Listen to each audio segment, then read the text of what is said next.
بہت پیاری حدیث مجھے لگی، میں نے کہا کہ آپ لوگوں کے ساتھ بھی شیئر کروں کہ صحیح بخاری کی حدیث ہے 5228۔ حضرت عائشہ رضی اللہ عنہ فرماتی ہیں کہ ایک دن رسول اللہ صلی اللہ علیہ وسلم نے فرمایا کہ اے عائشہ، میں خوب جانتا ہوں کہ تم کب مجھ سے ناراض ہوتی ہو اور کب تم مجھ سے خوش ہوتی ہو۔ تو حضرت عائشہ کہتی ہے میں نے کہا کہ آپ کو کیسے پتہ ہے؟ تو رسول اللہ صلی اللہ علیہ وسلم نے فرمایا کہ جب تم مجھ سے ناراض ہوتی ہو نا تو تم مجھے کہتی ہو کہ ابراہیم کے رب کی قسم، کہ کوئی بات ہوتی ہے نا کہتے نہیں نہیں نہیں ابراہیم کے رب کی قسم میں نے یہ کام نہیں کیا، اور اگر تم مجھ سے خوش ہوتی ہو تو پھر کہتی ہو محمد صلی اللہ علیہ وسلم محمد کے رب کی قسم۔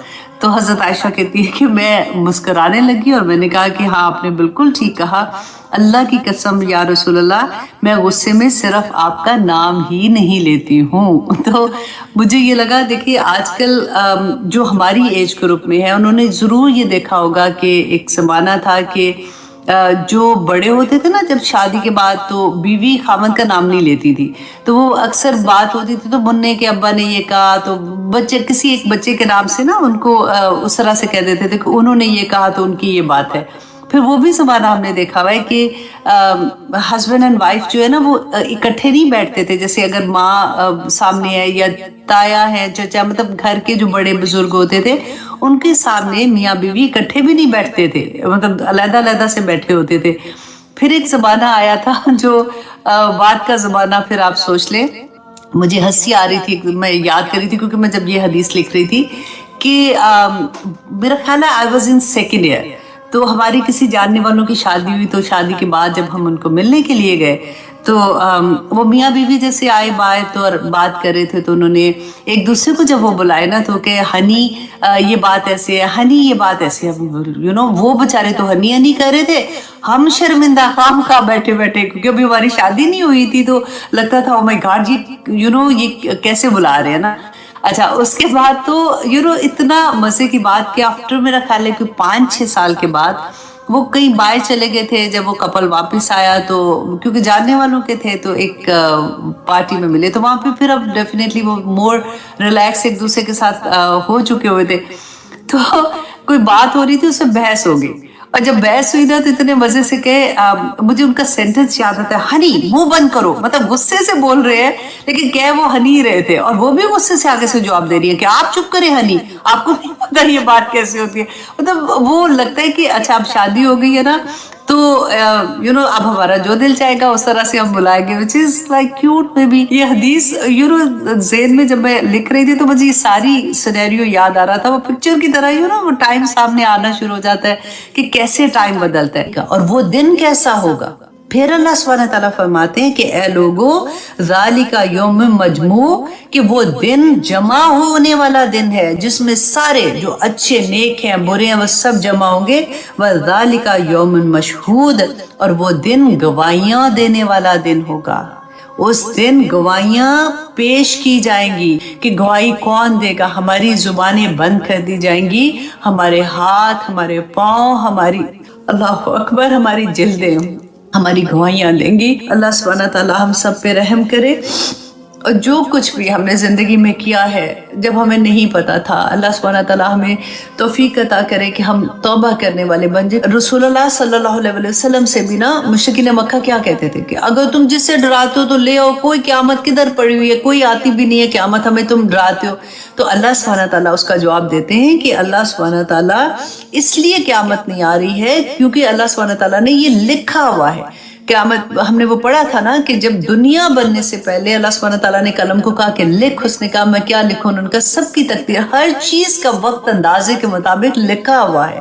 تو اللہ سبحانہ تعالیٰ نے فرمایا کہ اگر یہ مدت پہلے سے لکھی نہ ہوتی تو اللہ سبحانہ تعالیٰ ان کی اتنی بڑی کبرت کلمۃ تخرج من افواہہم، اتنی بڑی بڑی منہ سے باتیں نکالتے تھے جب حضرت عیسیٰ علیہ السلام کو اللہ کا بیٹا کہتے تھے، تو اللہ سبحانہ تعالیٰ فرماتے ہیں کہ کب کیا ان کے اوپر عذاب آ چکا ہوتا، قیامت آ چکی ہوتی، لیکن کیونکہ یہ وقت مقرر ہو چکا اس لیے اللہ سبحانہ تعالیٰ، یہ اللہ کی رحمت ہے، اللہ سبحانہ تعالیٰ موقع پہ موقع بندے کو دیتا ہے۔ دیکھیں ہماری زندگیوں میں جو تکلیفیں پریشانیاں مصیبتیں آتی ہیں نا یہ اللہ کی رحمتیں ہوتی ہیں. اللہ سبحانہ تعالیٰ ہمیں چھوٹے چھوٹے جو کہتے ہیں نا کہ وہ دھچکے دے کے اپنی طرف بلا رہے ہوتے ہیں کہ دیکھو ابھی بھی سمجھ جاؤ ابھی بھی سمجھ جاؤ. دیکھو کئی دفعہ تو ہم بالکل ایسا ہوتا ہے کہ ہر چیز سے مطلب جیسے ہوتا ہے نا ڈاکٹر بھی انکار کر دیتے ہیں, سب کچھ ہی ہر وسیلہ جو ہوتا ہے نا ہمارا دنیا کا وہ ٹوٹ جاتا ہے. انسان کو اللہ سبحانہ تعالیٰ اس مقام پہ کھڑا کر دیتے ہیں کہ اب سوچو کہ اب تمہارا کس نے ساتھ دینا ہے. ہم خود اپنی زندگی میں بہت دفعہ ایسے مقام سے گزرتے ہیں جس کو اللہ سبحانہ تعالیٰ کرم کر دے اور وہ وہاں سے پلٹ جائے, اپنی زندگی کے آخری سانس میں بھی پلٹ جائے. میں کہتی ہوں کہ اللہ سبحانہ تعالیٰ رحم کر دے, کیونکہ آخرت برحق ہے, آخرت کا عذاب برحق ہے, کیونکہ جنت بھی حق ہے نا. تو اللہ سبحانہ تعالیٰ ہمیں ایسا بنا دے اور اللہ سبحانہ تعالیٰ کو ہم اتنے پسند آ جائیں کہ میرے سے ڈرنے والے لوگ تھے نا کہ وہ کہتے ہیں نا کہ جو اللہ سبحانہ تعالیٰ کے سامنے کھڑا ہونے سے ڈر گیا اللہ سبحانہ تعالیٰ اس کو 2 جنتیں عطا کریں گے انشاءاللہ. اللہ سبحانہ تعالیٰ سے جب ہم دعائیں کرتے ہیں کہ ہمارے لو ونس جو ہیں فار ایگزامپل ہمارے دوست ہوتے ہیں, ہمارے بہن بھائیوں میں سے, ہمارے ہمسائے میں سے, تو ہمیں نہیں پتہ لگتا نا کہ کسی کے دل میں کیا ہے. تو پھر رسول اللہ نے اسی لیے اتنی پیاری دعا سکھائی ہمیں کہ یہ دعا مانگا کرو, اللہم انی اعوذ بک من جار السوء, اے اللہ میں آپ کی پناہ میں آتی ہوں برے ہمسائے سے, ومن زوج تشیبنی قبل المشیب. دیکھیں اگر خامند یہ دعا پڑھتے ہیں تو وہ بیوی کے لیے ہے, اور اگر بیوی پڑھتی ہے تو وہ خامند کے لیے ہے, کیونکہ زوج کا لفظ دونوں کے لیے آتا ہے کہ ایسے جیون ساتھی سے جو مجھے بڑھاپے سے پہلے بوڑھا کر دے, وَمِن وَالَدٍ يَكُونُ عَلَيَّ رَبًّا, اور ایسی اولاد سے جو میرے لیے وبال بن جائے, وَمِن مَالٍ يَكُونُ عَلَيَّ عَذَابًا, اور ایسے مال سے جو میرے لیے عذاب بن جائے, وَمِن خَلِيلٍ مَاكِرٍ عَيْنُهُ تَرَانِي وَقَلْبُهُ يَرْعَانِي, ایسے دوست سے جس کی آنکھیں اور دل میری نگرانی کرتے رہیں. کس بات سے نگرانی کرے؟ اے رعا حسنتن دفنہا, اگر کوئی مجھ میں اچھائی دیکھے تو اسے اپنے پاس رکھے. اے رعا سیئات, اور اگر مجھ میں کوئی برائی دیکھے اذاعہا, تو اس کا چرچا کر دیں. اللہ اکبر. اتنی پیاری دعا ہے کہ آپ اس کا ایک ایک دیکھیں, ہر رشتے کو اس میں بیان کیا کہ اللہ سبحانہ تعالیٰ ہمیں ہر رشتے کے شر سے محفوظ رکھے.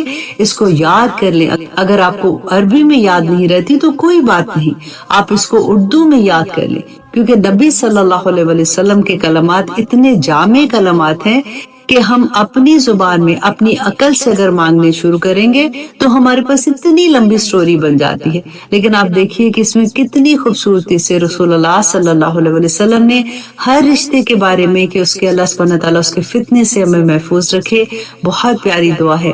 اللہ سبحانہ تعالیٰ ہمیں یہ توفیق عطا کرے کہ ہم اللہ سبحانہ تعالیٰ سے دعائیں مانگتے رہیں اور اللہ سبحانہ تعالیٰ ہماری دعائیں قبول کرتے رہیں. اللہ سبحانہ تعالیٰ ہم سب پہ اپنی رحمتیں نازل کرے. صبح شام کی دعائیں پڑھ کے ضرور پھونک دیا کرے, گھر میں بھی ایوری ویئر. اللہ سبحانہ تعالیٰ انشاءاللہ سب جگہ پہ خیر و خیریت رکھے گا. آمین ثم آمین. ایک اور بھی آپ کو یہاں پہ بتاؤں گی کہ میں تلبینہ بھی میں نے بنایا تھا, تو میں وہ بھی آپ کے ساتھ شیئر کر دوں کہ یہاں پہ کیونکہ یہ ساری چیزیں پسی ہوئی طرح سے نہیں ملتی ہم لوگوں کو, کہ جو کا آٹا ہے نا, تو میں نے جو ملتا ہے وائٹ کلر کا ہوتا ہے, یہ ایک لفافے میں ملتا ہے, تو اس کو دیچکی میں ڈال کے آپ تھوڑا سا بھون لیں. مطلب بہت ایسا نہیں کہ اس کی ختم ہی ہو جائے سارا اس کی جو غذائیت ہے, اس کو ہلکا سا فرائی کر لیں, گھی میں نہیں, خالی.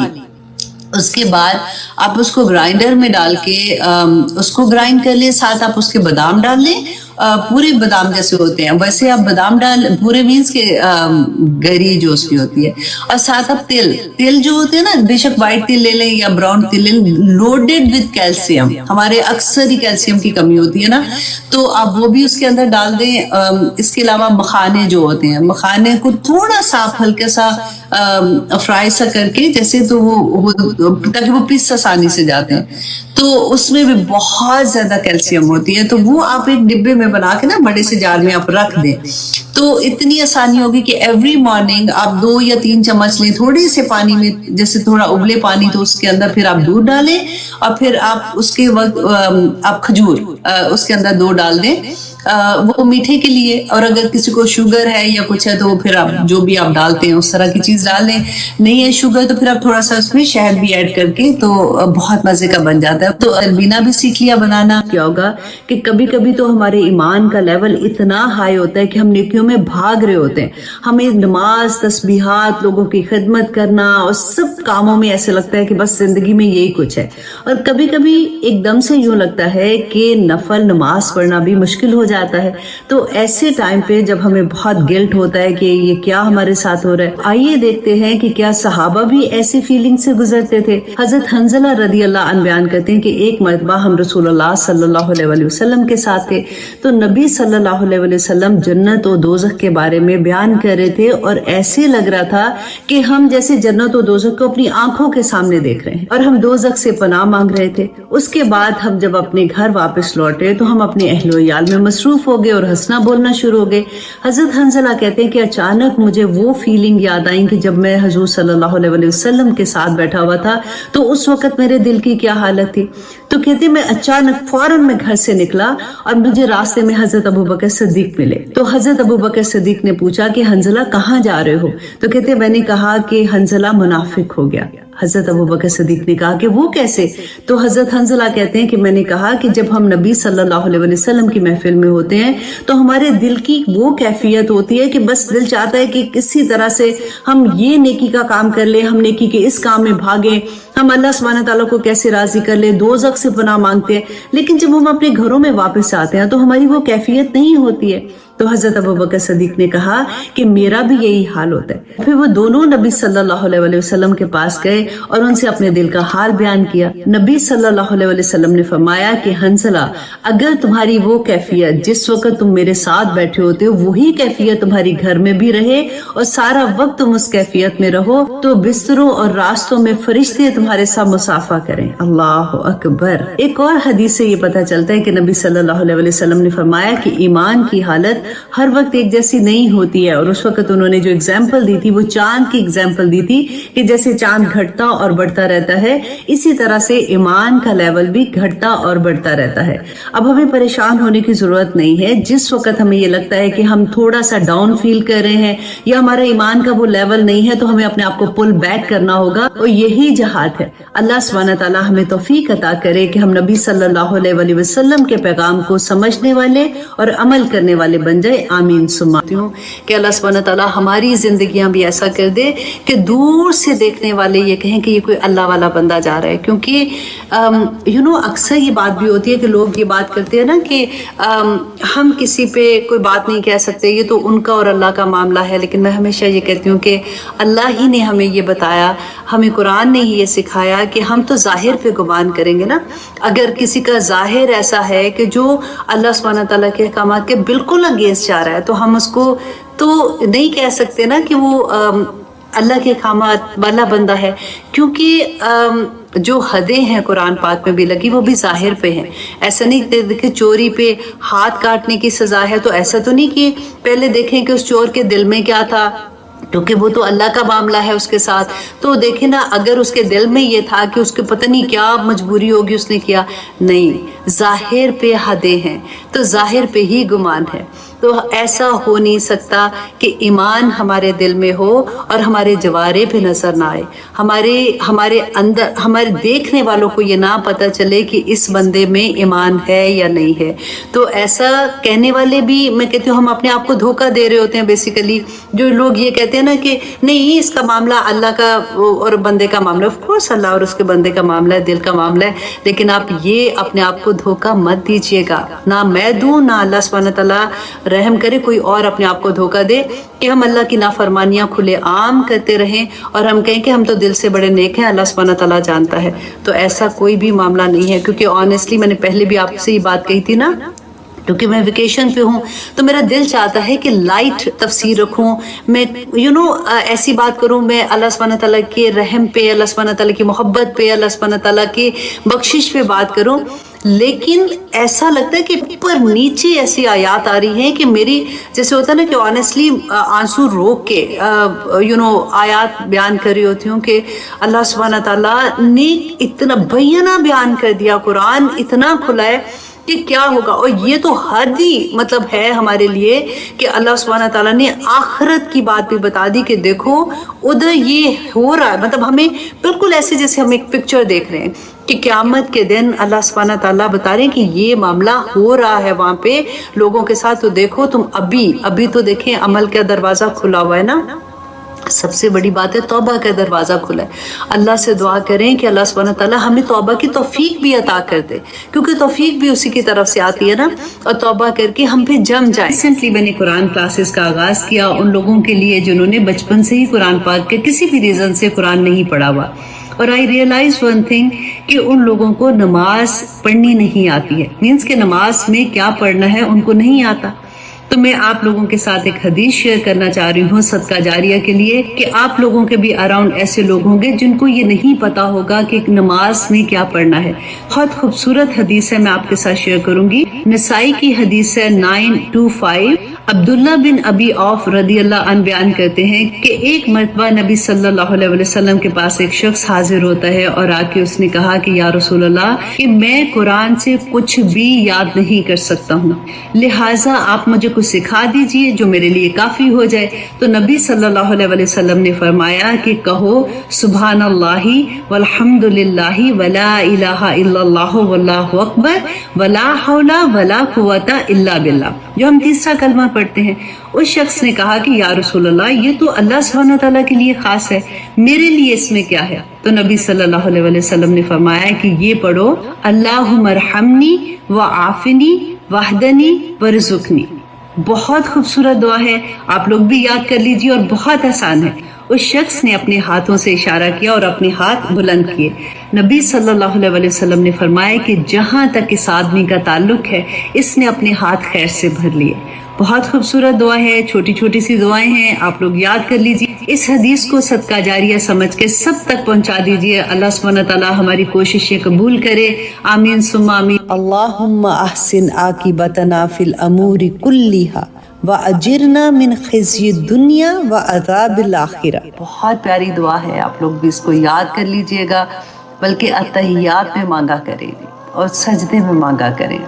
انشاءاللہ اتنی مکمل دعا ہے نا کہ اللہ سبحانہ تعالیٰ اس دنیا میں جو کام بھی اللہم احسن عاقبتنا فی الامور کلیہا، کہ جو کام بھی میں کروں نا اس کا انجام بخیر کرنا، اچھا انجام اس کا کرنا. وَأَجِرْنَا مِنْ خِزْيِ الدُّنْيَا، دنیا کی رسوائیوں سے اللہ سبحانہ تعالیٰ بچا لینا، وَعَذَابِ الْآخِرَةِ، اور آخرت کے عذاب سے بھی بچا لینا. تو آج آنیسٹلی جب میں صبح سو کے اٹھی نا تو ایک حدیث میرے ذہن میں اتنی کانسٹنٹ نہیں ہوتا کہ وہ نکل ہی نہیں رہی ہے.